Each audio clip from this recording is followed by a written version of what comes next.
Architects, and Mike Archibald, Baltimore County Public Schools. So welcome to the center.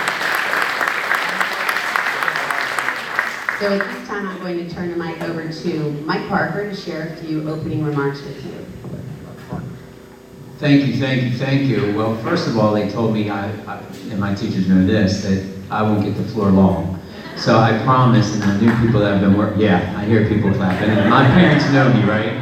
Yeah, they're back there. Okay, Mr. Parker, come on, let's go. But I want to welcome the community, first of all. Just to give a little bit about myself, I grew up in Dundalk also, and then came back here and I taught from 91 to 99 in this school. And then the dream of mine was to, once I became an administrator, was to come back and be principal of this school. So dreams do come true, and I tell the kids that all the time. So before I move forward, it takes a village, it takes everybody, a community to run a school. And my two right-hand people are my assistant principals that I'd like to acknowledge. Hope McGuire and Jennifer Szymanski. Also, our PTA executive, although it takes a lot of people to help out with the parent process. We have President Jess Lilly, Secretary Michelle Montero. Yeah, even after surgery, she's here, so thank you, that's the dedication. And then Treasurer Jenny Kennedy. But most importantly, in the system, it's not the principal, the AP, the superintendent, it's the teachers that make the difference and do what they have to do every day. And I have a lot of my teachers that stayed tonight, so I'd ask them, the teachers, to stand, please, and just acknowledge them.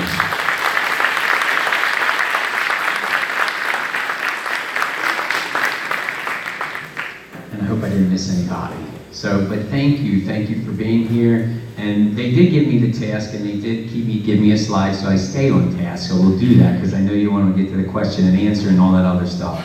So this is what we'll do. So the Maryland Historical Trust Section 106 process will be explained. And then we'll do the 21st century schools, okay? In the sense of why the new building.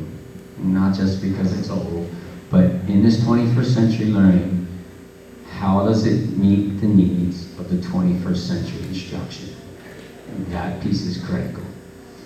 Also, the existing conditions will be reviewed, and then the alternative concepts will be presented tonight, okay? And then, probably the most important would be the question and comments. And we do take that seriously. And if you're like me, like my wife, if we go to the doctor and the doctor says, you have any questions? Or the dentist, you're like, no. You get in your car, you're driving home, you're like, I wish I would have asked that one, I wish I would have that one, I wish I would have that one. How many people have been there? Yeah, absolutely. So that's why we'll have a comment section that you can write down, and even after you walk out days later, you can write down, and they'll be explained and answered. Any questions of me? Great, thank you. Next.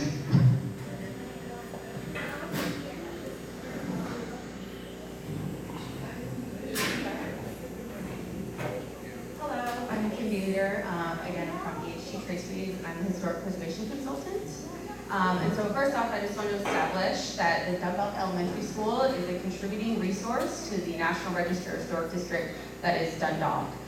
It was nominated in 1983, and the building continues to contribute to that historic district.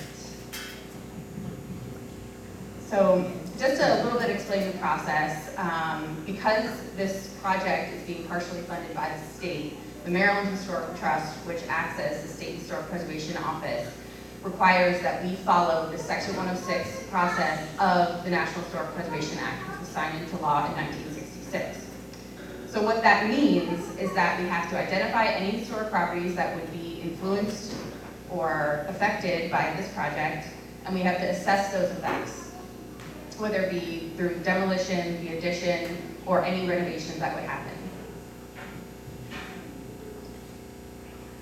So in order to comply with Section 106, one of the first things that we have to do is notify the public or any potentially interested consulting parties for the project and present any possible adverse effects. And that's what we're doing here. This is the first of probably at least 2 consulting parties meetings where we get your input and we put that into the project and try and make everyone satisfied.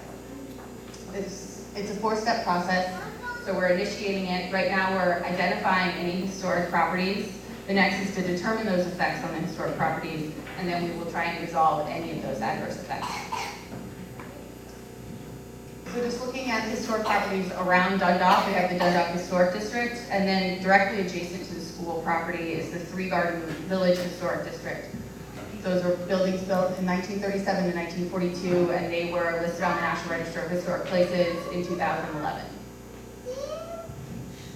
So if we zoom in a little closer, one of the first steps of Section 106 is to identify an area of potential effect. That's marked in red here. So it's basically anything that's a block away from the school that could be potentially affected. That's visual, sound, permanent, not permanent, indirect, direct effects. It's kind of everything in the scope. So what we have within the APE is the school itself, the park that's directly adjacent to it, the residential homes on Shipley Road, 3 commercial buildings that are on Center Place, and then I think it's 14 of the buildings from the Three Garden Village Historic District. And just so everyone can see, here are the buildings that I just mentioned. They all fall within the